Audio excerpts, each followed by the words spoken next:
يوم الأربعاء هو يوم الإمام الكاظم صلوات الله وسلامه عليه. كلنا هم ندري موسى بن جعفر باب الحوائج، كلنا هم عندنا حوائج. اكو واحد يصلي صلاة الإمام الكاظم؟ لا. تدرون صلاة الإمام الكاظم ايش قد عظمة بيها؟ ما ندري. صلاة الإمام موسى بن جعفر عليه السلام على الكثير تأخذ 4 دقائق، على الكثير. شلون نصليها؟ ركعتين مثل صلاة الصبح.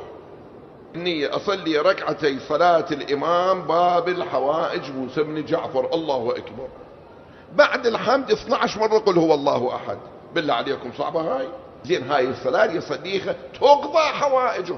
إذا هو باب الحوائج، هو الإمام الكاظم عند الملمات، عند المشكلات، عند الشدائد كان يصلي هاي الصلاة.